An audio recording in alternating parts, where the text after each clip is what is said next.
everyone. Picture Academy viewers எல்லாருக்கும் ஒரு hi. இன்னைக்கு நம்மளோட லைவ் செஷன்ல நம்ம பார்க்க போறது extensions of Mendelian principles unit 8 inheritance பயாலஜில எக்ஸ்டென்ஷன்ஸ் ஆஃப் மெண்டலியன் பிரின்சிபல்ஸ் அப்படின்ற ஒரு டாபிக் ரொம்ப முக்கியமான ஒரு டாபிக்.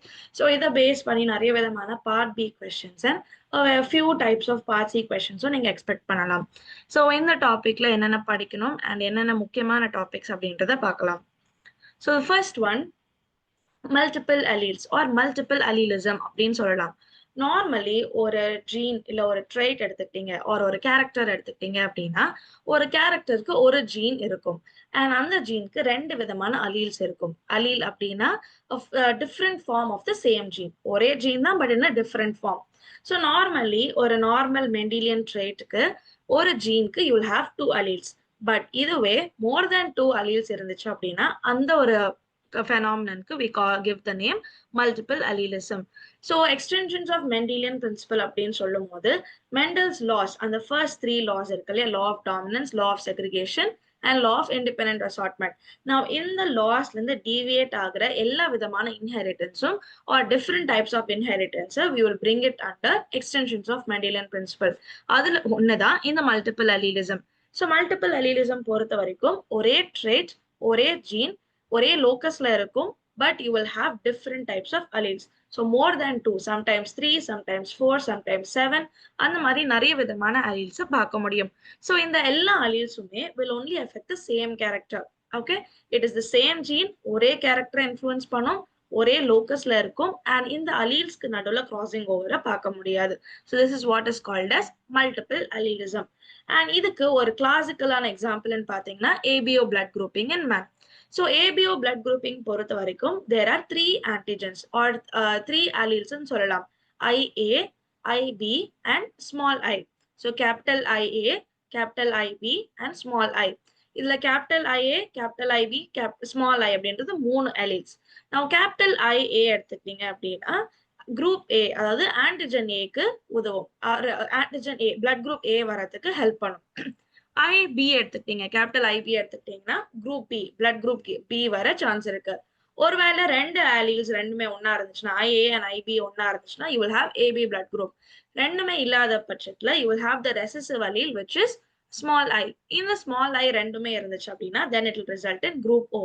ஸோ இங்க capital IA and capital IB ரெண்டுமே are dominant where small I is the recessive gene. So in the 3 alleles may together will contribute for the blood group in man. So அதை நம்ம என்ன சொல்றோம், multiple allelism. So based on the alleles, based on the percentage ஒரு child or ஒரு parents எந்த blood group இருக்க chance இருக்குன்ட்டு நம்மளால calculate பண்ண முடியும். அடுத்து incomplete dominance. So normally law of dominance பொறுத்த வரைக்கும் ஒரு ஜீன்ல 2 allele இருக்கும் and ஒரு allele கேரக்டர் ஈவன் heterozygous கண்டிஷன்லயுமே எக்ஸ்பிரஸ் ஆகும். அந்த heterozygous conditionல எக்ஸ்பிரஸ் ஆகிற ஒரு character we call it to be dominant, the other one we call it to be recessive. இதுதான் normal law of dominance. But incomplete dominanceல பாத்தீங்க அப்படின்னா ஒரு dominant allele உண்டு, ஒரு recessive அதாவது 2 allele உண்டு, 2 alleleக்கு வேற வேற கேரக்டர்ஸ் இருக்கு. However இந்த 2 allele ஒன்னா வரும்போது you have an intermediate character. அதாவது ஹோமோசைகஸ்ல dominant alleleக்கு ஒரு கேரக்டர் உண்டு, recessive alleleக்கு ஒரு ஹோமோசைகஸ்ல ஒரு கேரக்டர் உண்டு. பட் இதுவே ஹெட்டிரோசைகஸ் கண்டிஷன்ல இருக்கும்போது you have a new different character. இந்த 2 கேரக்டரோட இன்டர்மீடியட்டா இருக்கும். ஓகே, ஸோ ஒரு இன்டர்மீடியட் கேரக்டர் அதாவது கம்ப்ளீட் டாமினன்ஸ் இல்லை, அதை தான் நம்ம என்ன சொல்றோம், இன்கம்ப்ளீட் டாமினன்ஸ். ஒரு அலீல் இன்னொரு அலீல் மேல கம்ப்ளீட்டான டாமினன்ஸ் காட்டாம பார்ஷியலான டாமினன்ஸை காட்டுது. So in other words we can call it to be semi dominance. So இந்த பட்சத்துல அதோட phenotypic ratio and genotypic ratio 1:2:1 இருக்கும். நார்மலான மெண்டலியன் ட்ரைட் பாத்தீங்கன்னா phenotypic ratio is 3:1, genotypic ratio is 1:2:1. But இங்க incomplete dominanceல the phenotypic ratio is changing to 1:2:1. and இதுக்கான classical example Mirabilis jellappaவோட flowers. So இதுல the dominant color or one color வந்துட்டு is going to give you dark pink color and இன்னொரு allele is going to give you complete white color. So இந்த dark pink homozygous-உம் white flower homozygous-ஐயும் cross பண்ணும்போது F1 generationல you will see all pink flowers. Now இங்க dark pink-உம் இல்ல white-உம் இல்ல, somewhat you have light pink flowers. So இதுதான் நம்ம intermediate கலர்னு சொல்றோம். ஒரு டார்க் பிங்க் நார்மலா நீங்க பெயிண்ட்ஸ்ல டார்க் பிங்க்கும் ஒயிட்டும் மிக்ஸ் பண்ணீங்கன்னா யூ வில் கெட் அ பேல் yellow R light pink colour இல்லையா? அந்த மாதிரி இதுல பேல் பிங்க் கலர் இங்க பார்க்க முடியுது. இதே F1 ஜெனரேஷன் திருப்பி செல்ஃப் ஃபர்டிலைசேஷன் விடும்போது you will see 3 different types of phenotype. Homozygous dark alleles இருக்கும்போது you have the dark pink flower, and then homozygous white allele இருக்கும்போது you have a white flower, but heterozygous conditionல you have light pink flowers. So இதுல phenotype பாத்தீங்கன்னா 1:2:1. அதே சமயம் genotype பாத்தீங்கன்னா 1:2:1. So இதை நம்ம incomplete dominance அப்படின்னு சொல்றோம். Now அடுத்த type of extension of Mendelian principle நம்ம பார்க்க போறது lethal genes or lethal alleles னு சொல்லலாம். So there are certain alleles or certain genes இதுல ஒரு mutationனாலயோ or abnormality-னாலயோ that will result in the death of the individual. So in the lethal genes or lethal alleles ஓட manifestation என்னவா இருக்கும் அப்படின்னா அந்த individual சாகும். So normally the genetic defect உள்ள genes we call it to be lethal genes, and அது 100% mortality காட்டும். அதாவது whoever has that lethal gene will die. Now இது வந்து autosomes, அதாவது நம்ம normally we say autosomes and sex chromosomes, right? So autosomes 1 to 22 human chromosome அந்த மாதிரி autosomesல இந்த lethal alleles or lethal genes நிறைய பார்க்க முடியும். So எப்படி இது ஒரு பர்சனை கில் பண்ணுது, how is it causing the death ன்னு பாத்தீங்கன்னா either vital organ ஓட developmentல interfere பண்ணும். So heart development, இல்ல brain development or any vital organ developmentல interfere பண்ணும், or certain chemical processes, physiological processes involve ஆகும். Like metabolism நடக்காம phenylketonuria metabolism or phenylalanine metabolism, glucose metabolism. So அந்த மாதிரியான metabolic processesல involve ஆகி disrupt பண்ணுச்சுன்னா then that will cause the death of the organism. So lethal genes கீழ two main divisions பார்க்கலாம். Number 1, dominant lethal alleles. Dominant lethal allele சொல்லும் போது even lethal allele ஒன்னே ஒன்னு இருந்தா கூட the person might die.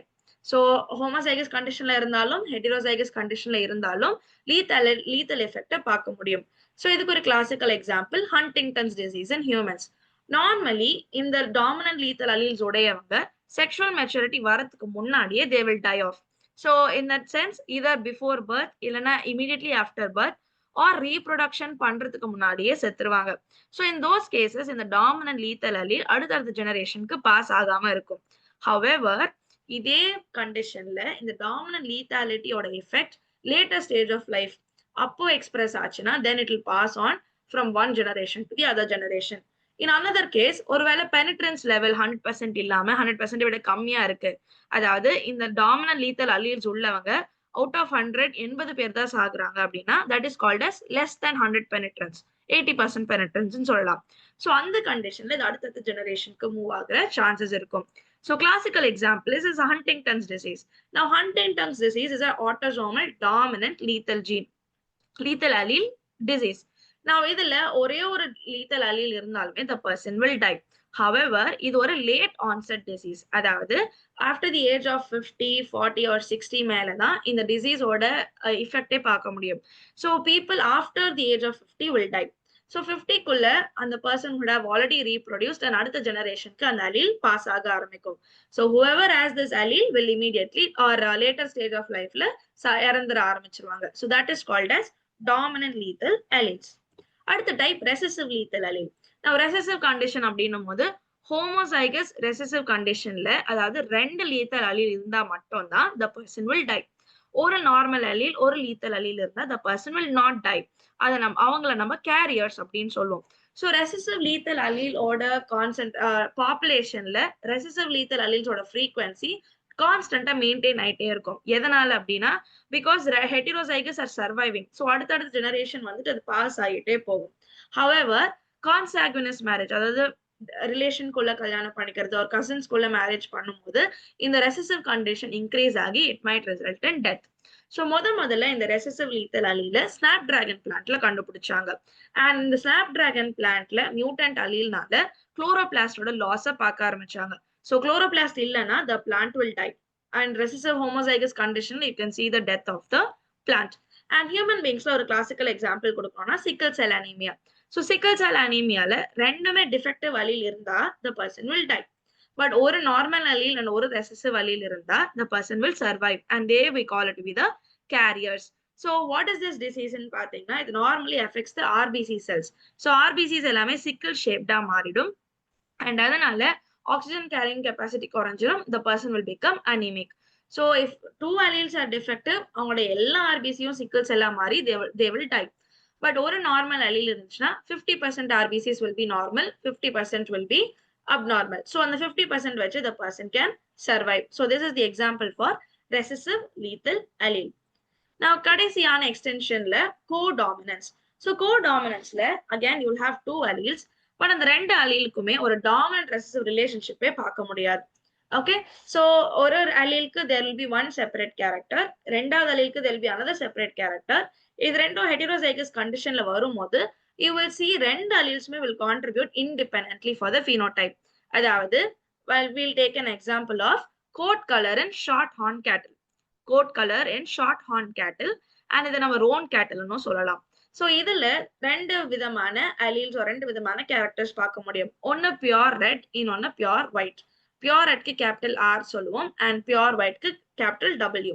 Now இது ரெண்டுமே heterozygous conditionல இருக்கும்போது ரெண்டுமே will get expressed. அதாவது இந்த ரெட் கலரும் எக்ஸ்பிரஸ் ஆகும், ஒயிட் கலரும் எக்ஸ்பிரஸ் ஆகும். இங்க பிங்க் கலர் கிடையாது. You will see both red and white patches. So இந்த red and white patches we call it be roan color, roan coat அப்படின்னு சொல்லுவோம். So இந்த மாதிரி ரெண்டு கேரக்டருமே ஒன்னா எக்ஸ்பிரஸ் ஆச்சுன்னா we call it be codominance. இதே தான் நம்ம ABO blood groupலயும் பார்க்கலாம். ABO blood groupingல IA and IB, அதாவது A groupக்கான allele, B groupக்கான allele ரெண்டுமே இருந்துச்சுன்னா you will see both getting expressed. AB blood group ன்னு சொல்லுவோம். So ரெண்டு allele அதோட penetration, அதாவது அது ஒன்னா mingle ஆகாமலையும் and over the other ஒரு dominant recessive relationship காட்டாம ரெண்டுமே equal express ஆச்சு அப்படின்னா then that we call it be codominance. So extensions of Mendelian principle இந்த நாலு ரொம்ப important. Multiple allelism, incomplete dominance, lethal alleles and codominance. So இந்த நாலு விதமான traitsையும் படிச்சுக்கோங்க and இதோட phenotypic ratiosம் மறக்காம நோட் பண்ணிக்கோங்க. So for codominance phenotypic and genotypic ratio ரெண்டுமே will be 1:2:1. So இங்கே நீங்க பார்க்கலாம் 1:2:1 and genotypeலுமே 1:2:1 பார்க்க முடியும். So that is about today's class. So now in the topic base பண்ணி நம்ம சில questions and discuss பண்ணலாம் and அதுக்கான answers எப்படி கண்டுபிடிக்கணும் அப்படின்றதும் பார்க்கலாம். So the first question, in snapdragons, antihernum majus, red and white flowers produce pink offspring. This is an example of dash. So snapdragon flowerல red flowers white flowers produce ஆகுது in the sense of a dominant and recessive character, but அதோட offspringsல you are seeing pink flowers. So இது எதுக்கான ஒரு example. So இதுக்கு answer உங்களுக்கு தெரிஞ்சிருக்கும்னு நினைக்கிறேன். The right answer would be option C, incomplete dominance. Okay, incomplete dominanceல நம்ம ஒரு intermediate ஆன character பார்க்க முடியும். ரெண்டாவது, if a man with blood type A, IAI, marries a woman with blood type B, IBI, what is the probability of their child having blood type O? So இங்க நம்ம ஒரு probability or percentage கண்டுபிடிக்கணும். So let's do the Punnett square. So 1 is IA, I woman, and அடுத்து IB, I man. So இங்க பாத்தீங்கன்னா there are 4 possibilities. இதை நம்ம Punnett square அப்படின்னு சொல்லுவோம். So IA, IB, அதாவது AB blood group இருக்கிறதுக்கான chance is probably 25%. இங்க IB, I. So B blood group வரதுக்கான chance 25% இருக்கு. IA, I. A blood group வரதுக்கான chance 25% இருக்கு. And small I will result in O blood group. So O blood group வரதுக்கான chance will be 25%. So 4 square there are 4 types of blood groups that are possible. AB blood group possible, A blood group, B blood group is possible, and O blood group is possible. So this will account to 25% of the total probability.